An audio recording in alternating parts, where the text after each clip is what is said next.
Student, मैं अतुल धाकड़ आज के इस वीडियो लेक्चर में मटेरियल टेक्नोलॉजी सब्जेक्ट के एक और मोस्ट इंपोर्टेंट टॉपिक को डिस्कस करने जा रहा हूं, जिसका नाम है crystal structure for metallic element.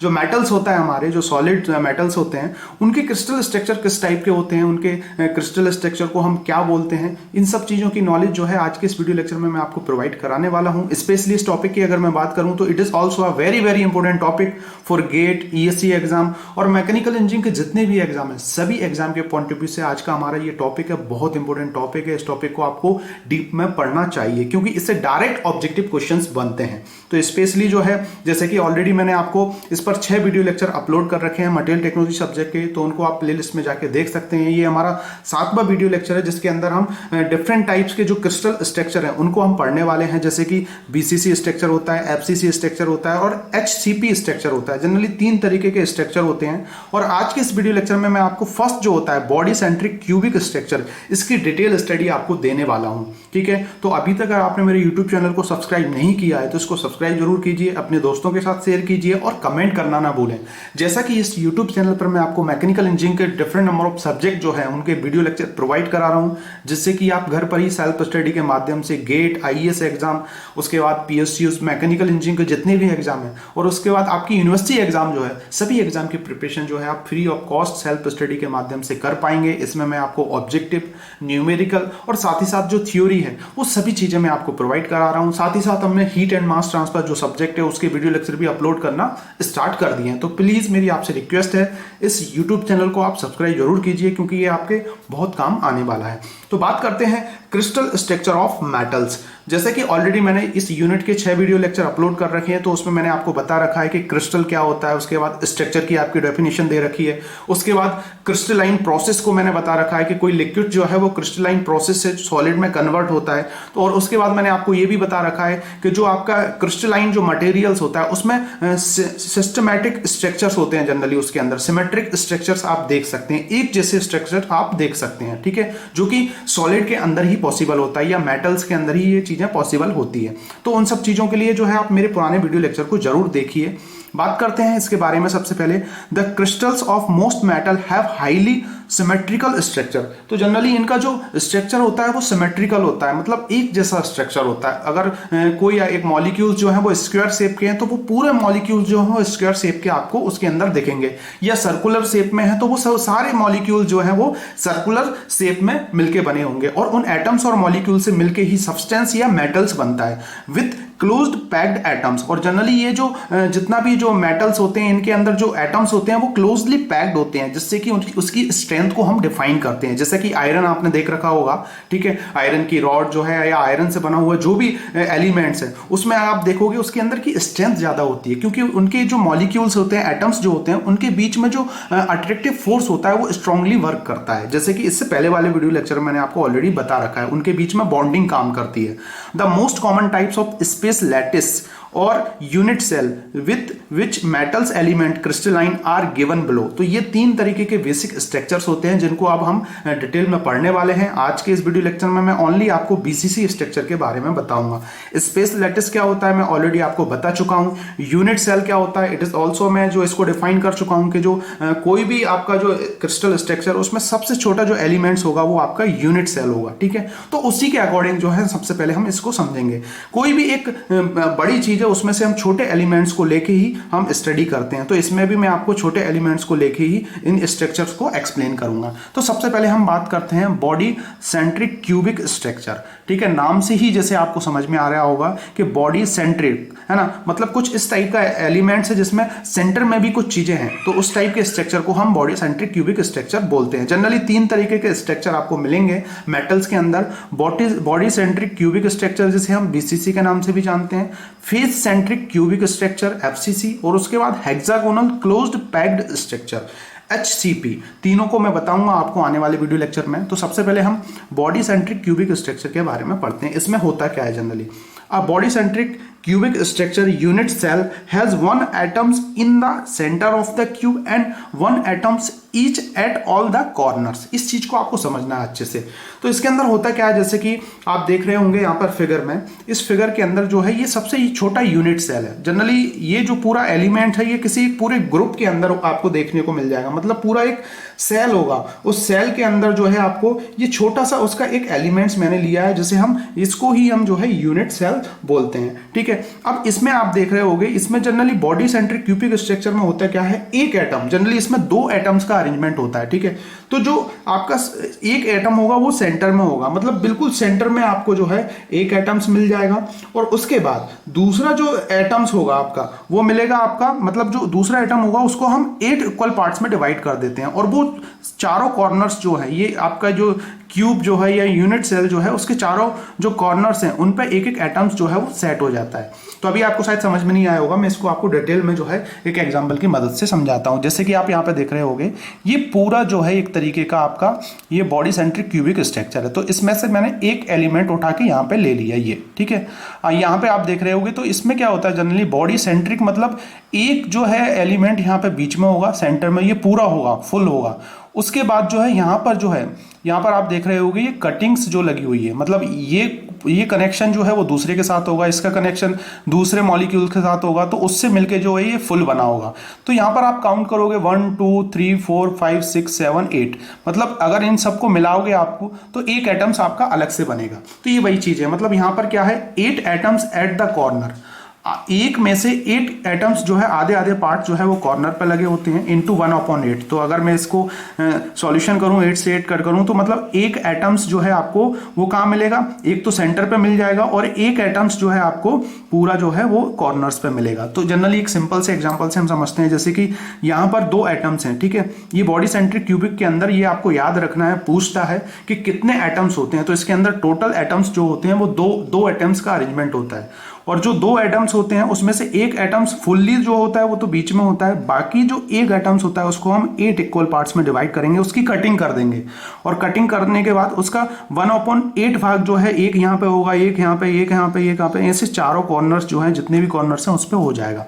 जब हम इनको मिलाएंगे तो पूरा एक कंप्लीट आपको एटम्स मिलेगा। तो होप आपको ये चीज समझ में आ गई होगी। मतलब बॉडी सेंट्रिक क्यूबिक स्ट्रक्चर जो होता है इसके अंदर एक एटम्स जो होता है, फुल एटम्स, वो तो सेंटर में होता है, बाकी जो एक एटम्स होता है उसके हम इक्वल 8 पार्ट्स में डिवाइड करके वो चारों कॉर्नर पे सेट हो जाते हैं। ठीक है, इसे ही हम स्पेस लैटिस के नाम से जानते हैं, शायद आप समझते होंगे इसको।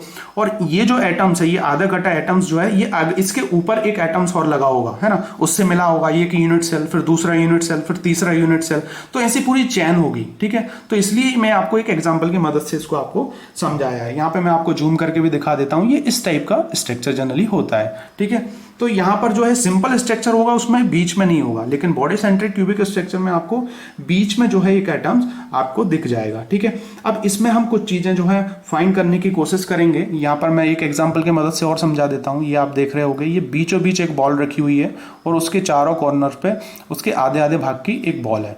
तो अगर इस पूरी आधे आधे बॉल को मैं मिलाऊं तो एक एटम्स यहाँ पे बनेगा। तो इसलिए टोटल एटम्स जो है 2 होते हैं। ये क्वेश्चन भी पूछ लेता है कभी कभी आईएएस एग्जाम के अंदर, गेट एग्जाम में तो जनरली नहीं पूछेगा, लेकिन और भी मैकेनिकल इंजीनियरिंग के जितने भी एग्जाम है उसमें पूछ लेगा आपको कि जो बॉडी सेंट्रिक क्यूबिक स्ट्रक्चर होता है उसके अंदर एटम्स जो है उनकी संख्या क्या होती है, नंबर्स कितने होते हैं, तो 2 एटम्स होते हैं। ठीक है, अब इसके अंदर जो है, जैसे कि अगर एग्जाम्पल में हम देखें कि इसके एग्जाम्पल कौन कौन से हैं, तो जैसे लिथियम, सोडियम, पोटेशियम, बेरियम, उसके बाद वेनेडियम, ऐसे नंबर ऑफ जो है ये एलिमेंट्स हैं जिनमें बॉडी सेंट्रिक क्यूबिक स्ट्रक्चर होता है। ये भी बहुत बार आपको पूछ लेता है। तो प्लीज़ आप, मेरी आपसे रिक्वेस्ट है, इसको आप अच्छे से टिक कीजिए। उसके बाद ये एग्जाम्पल है, इनको भी आप अच्छे से टिक कीजिए। उसके बाद ये जरूर आप देखिए कि कौन सा एटम्स कहाँ अरेंजमेंट होते हैं। और यहाँ पर मैंने जो है आपको सिंपल वे में यहाँ पे एक्सप्लेन कर रखा है। 2 एटम्स होंगे, एक तो फुल होगा और दूसरे में उसके 8 इक्वल पार्ट्स डिवाइड कर लेंगे। ओके, इसको मैंने एक फेस में ये ऐसे भी लेके समझाया है आपको कि यहाँ पर जो है देख रहे होगे आप, एक बीचों बीच एक एटम्स है, और उसके बाद ये चारों एटम्स जो है ये फुल एटम्स कॉर्नर पे हैं, लेकिन आधा भाग जो है इसमें इसके साथ अरेंज है। ठीक है, अब यहाँ पर जो है मैं क्या करूंगा, यहाँ पर इसका जो आधा पोर्शन है ये, इसको मैं ट्रायंगल के वे में यहाँ पे ले लूंगा। ठीक है, तो तो यहाँ पर मैं जनरली करना क्या चाह रहा हूँ, यहाँ पर जो आर जो है ये रेडियस होती है, इस रेडियस को मैं निकालना चाह रहा हूँ आर की वैल्यू। अगर हम एक आर की वैल्यू निकाल लें तो यहाँ पर 1 2 3 4 मतलब यहाँ पर 4 आर है, तो हम ये पूरी जो डिस्टेंस है, ये सेंटर्स की जो डिस्टेंस है, रेडियस जो है ना, इसको हम फाइंड कर सकते हैं। तो यहाँ पर ये 4 आर जो है, इसमें से अगर मैं आर की वैल्यू निकाल लूँ, उसके बाद ए की वैल्यू निकाल लूँ, तो मैं जो है इसके अंदर जो है कैलकुलेशन करके जो रेडियस है वो निकाल सकता हूँ, इसकी जो लेंथ है वो निकाल सकता हूँ किसी पर्टिकुलर एक यूनिट सेल के लिए। तो इसका कैलकुलेशन अब हम करेंगे, ठीक है। तो यहाँ पर जो है मैंने आधा जो ट्रायंगल है ये ले लिया है ए बी सी, यहाँ पर आप देख रहे होंगे ए बी सी ए ले लिया है। ए यहाँ पर जो है इसकी लेंथ है, और ये ए जो है इसका पूरा मतलब एरिया है, एक जैसा एरिया है, क्योंकि क्यूब के अंदर जो एरिया होता है ए क्यू होता है, तो वो एक जैसा होता है। तो जो है मैंने इसको इस टाइप से ले रखा है। अब यहाँ पर आप देख रहे होंगे वही चीज़ मैंने यहाँ पर बना रखा है, ये स्ट्रक्चर इस टाइप का होता है, जो बॉडी सेंट्रिक क्यूबिक स्ट्रक्चर होता है। यहाँ पर एक सेंटर में एक एटम्स होता है, बाकी कॉर्नर्स पे, ठीक है। इस टाइप से भी हम इसको रिप्रेजेंट करते हैं, और ये वही चीज़ है। तो यहाँ पर मैं ये आर की जो वैल्यू है वो निकालने जा रहा हूँ। ये जो आर की वैल्यू है ना, जैसे हम क्या बोलते हैं, रेडियस है ना, तो रेडियस ऑफ एटम्स जो है, तो इसमें जैसे कि आप देख रहे होंगे 3D स्ट्रक्चर है, और इसमें मैं ये ए बी सी इसको निकालूंगा, और यहाँ पर ये ए जो है ये इसके रिस्पेक्ट में भी एक ट्रायंगल है ए डी बी, ठीक है। तो यहाँ पर अगर हम पाइथागोरस प्रमेय अगर हम लगाएं तो ए सी जो है ट्रायंगल, ये किसके अंडर रूट होगा, ए बी, ठीक है, और उसके बाद बी सी, इन दोनों के। और उसके बाद ए बी की अगर मैं बात करूं, देखो ये आपको समझ में आ गया होगा, ए सी ये वाला भाग है, तो ये ए बी और B C.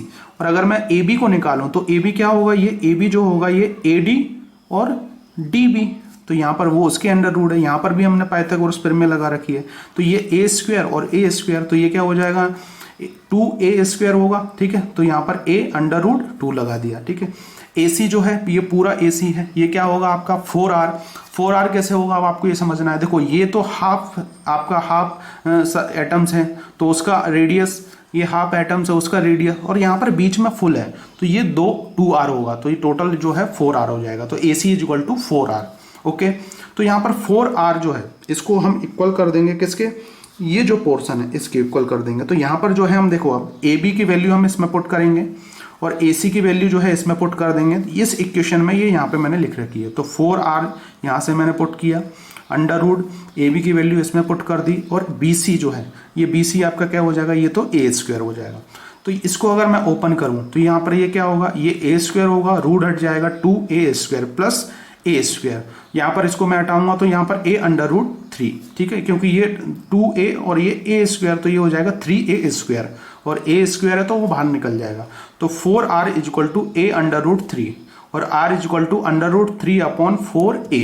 Very very important formula, ये डायरेक्ट भी आपको पूछ लेता है बेटा, गेट IAS एग्जाम के अंदर डायरेक्ट ये क्वेश्चन पूछता है। मेरी आपसे रिक्वेस्ट है, प्लीज़ इन सब फॉर्मूले को अच्छे से पढ़िए, नोट्स कीजिए, साथ ही साथ नोट्स जरूर बनाइए। और उसके बाद ए जो है, ये वैल्यू जो है इसकी अगर आपको वैल्यू निकालना है तो 4r अपॉन अंडर रूट 3, ये डायरेक्ट आपको पूछ लेते हैं, या फिर आपको ए की वैल्यू देगा, बोलेगा इसकी रेडियस जो है वो निकालिए आप। तो लेटिस कांस्टेंट भी हम इसको बोलते हैं ए को, है ना। Lattice constant A is related to the atoms radius, जो एटम्स की जो रेडियस होती है उससे रिलेट करता है। इस चीज को आपको ध्यान रखना है, ये क्वेश्चन भी कभी कभी पूछा गया है कि किससे को रिलेट करता है, तो ये जो एटॉमिक रेडियस होती है आर, उससे को रिलेट करता है। तो होप आपको ये चीज़ समझ में आ गई होगी। जो बॉडी सेंट्रिक क्यूबिक स्ट्रक्चर होता है उसके अंदर अगर आपको जो एटम्स की जो रेडियस निकालना है आर, वो इस फॉर्मूले से निकालते हैं। लेटिस कांस्टेंट ए निकालना है तो इससे निकालेंगे, ये डिस्टेंस है, ठीक है। और उसके बाद इसमें अगर जो भी वैल्यू आपको पूछा है वो पुट करोगे तो आर की वैल्यू और ए की वैल्यू आपको निकल के आ जाएगी, ठीक है। अब जैसे कि आयरन जो है, at room temperature iron exist VCC structure. जब मैं आपको आगे आने वाली कुछ यूनिट, सेकंड यूनिट है जिसमें मैं आयरन कार्बन डायग्राम को आपको बताऊंगा, तो उसमें ये स्ट्रक्चर्स आपको देखने को मिलेंगे कि जो आयरन है उसमें BCC स्ट्रक्चर होता है, फिर FCC स्ट्रक्चर होता है, फिर BCC स्ट्रक्चर बनता है, जैसे जैसे हम उसके टेम्परेचर को बढ़ाते जाते हैं। तो रूम टेम्परेचर पर जो आयरन के अंदर जो स्ट्रक्चर होगा वो VCC स्ट्रक्चर होगा, मतलब उसके अंदर एक एटम तो बीच में होगा, बाकी कॉर्नर्स पे अरेंजमेंट होगा। तो जनरली इसको हम किसी मेटल्स में डायरेक्ट नहीं दे सकते, ठीक है, नेक्ड आइट से इसको हम नहीं देख सकते, माइक्रोमीटर या ऐसे बहुत से जो आपके इक्विपमेंट्स हैं उनकी मदद से ही हम इनको देख पाते हैं, ठीक है। अब हम बात करेंगे इसमें एटॉमिक पैकिंग फैक्टर। ये मैंने ऑलरेडी आपको बता रखा है, एटॉमिक पैकिंग फैक्टर होता क्या है। It is a ratio of volume of atoms per unit cell upon volume of the unit cell, ठीक है। तो ऑलरेडी मैंने आपको जो है कुछ डेफिनेशंस बताई थी पुराने वीडियो लेक्चर में, उसमें डिटेल में ये बता रखा है। तो एटॉमिक पैकिंग फैक्टर जो है बीसीसी, एफसीसी और एचसीपी तीनों के लिए अलग अलग होता है, ठीक है। तो यहाँ पर एन क्या है, एन जो है जैसे कि बीसीसी के लिए रखना है, एचसीपी के लिए रखना है, और या आपको जो आपका एफसीपी जो है, एफसीसी जो है उसके स्ट्रक्चर के लिए रखना है। तो एन की वैल्यू यहाँ पर क्या है, हमने अभी ऑलरेडी देखा 2 है, ठीक है। अब एफसीसी के लिए अलग होगी, एचसीपी के लिए अलग होगी। तो यहाँ पर जो है volume of atoms per unit cell जो है, अगर हम यहाँ पर देखें तो यहाँ पर मैंने ऑलरेडी आपको बता रखा है, इसके लिए जो है इसकी वैल्यू 2 एटम्स होती है, ये 2 नंबर ऑफ एटम्स जो है वो 2 है, ठीक है। और 4/3 पाई आर क्यू जो है वॉल्यूम ऑफ ये एटम्स है पर यूनिट सेल, और उसके बाद जो है volume of the unit cell, पूरे यूनिट सेल का ए क्यू हो जाएगा ये। तो यहां से इसका कैलकुलेशन करेंगे तो √3/8 पाई, और इसका अगर कैलकुलेशन करूं तो 0.68। तो यहां से जो है आपका atomic packing factor of VCC structure जो है 0.68 आता है। वेरी वेरी इंपॉर्टेंट, ये बहुत बार पूछा गया है बेटा, गेट एग्जाम में भी पूछ लेता है इसको, आईएएस एग्जाम में भी पूछ लेता है, और बहुत सारे मैकेनिकल इंजीनियरिंग के जितने भी एग्जाम है सभी एग्जाम में ये आपको पूछता है। तो होप आपको समझ में आ गया होगा कि जो बीसीसी स्ट्रक्चर है जनरली उसके अंदर एटॉमिक पैकिंग फैक्टर की वैल्यू क्या होती है, आर की वैल्यू किस फॉर्मूले से निकालना है, ए की वैल्यू आपको किस फॉर्मूले से निकालना है, एटम्स जो है वो एटम्स कितने होते हैं 2। अब मैं आपको बताने जा रहा हूं कि क्या क्या चीजें आपको ध्यान रखना है। एक तो आपको जो स्ट्रक्चर है उसको ध्यान रखना है, ठीक है, कि कॉर्नर्स पे कितने होते हैं, ठीक है। एक ही एटम होता है लेकिन वो डिवाइड में होता है, ये क्वेश्चन भी पूछा गया है। तो 2 एटम्स इसके अंदर होते हैं, ठीक है, एक सेंटर में होता है। उसके बाद आर जो है जो एटॉमिक रेडियस है उसकी वैल्यू हम इससे निकाल सकते हैं √3/4a। उसके बाद ए की वैल्यू निकाल सकते हैं, और उसके बाद एटॉमिक पैकिंग फैक्टर जो है वो 0.68 होता है। तो इसमें से कम 1 2 3 4 5 6 क्वेश्चन जो है पुटअप हो रहे हैं, जो कि ऑब्जेक्टिव पॉइंट ऑफ व्यू से बहुत इंपॉर्टेंट है। तो मेरी आपसे यही रिक्वेस्ट है, इसके अच्छे से नोट्स बनाइए, इसको आप अच्छे से पढ़िए, समझिए। कुछ प्रॉब्लम आती है तो मेरे व्हाट्सएप ग्रुप पर आप ज्वाइन हुई, उसके बाद मुझे कमेंट्स भी कीजिए, ठीक है। और कुछ चीज़ें अगर रह गई हों तो उसके लिए मैं आपसे ऑलरेडी क्षमा मांगना चाहूँगा, क्योंकि कुछ चीज़ें, सब चीज़ों को अरेंज कर पाना इम्पॉसिबल होता है। मैं कोशिश करता हूँ कि आपको कंटिन्यूस वीडियो जो है वो अपलोड करता रहूँ, और एक अच्छे बेटर वे में मैं आपको प्रोवाइड कराता रहूँ। मेरा उद्देश्य जो है कम हो लेकिन अच्छी चीज़ें हों आपके पास। तो thank you for watching this video lecture. मिलते हैं नेक्स्ट वीडियो लेक्चर में एफसीसी स्ट्रक्चर, उसके बाद एचसीपी स्ट्रक्चर, तीनों वीडियो लेक्चर को आप अच्छे से देखिए, अच्छे से समझिए, और इनकी नॉलेज जरूर गेन कीजिए, क्योंकि गेट आईएएस एग्जाम में इससे क्वेश्चन आपको डायरेक्ट आने वाला है, ठीक है। तो मिलते हैं नेक्स्ट वीडियो लेक्चर में कुछ और इंटरेस्टिंग वीडियो लेक्चर के साथ। Thank you for watching this video lecture.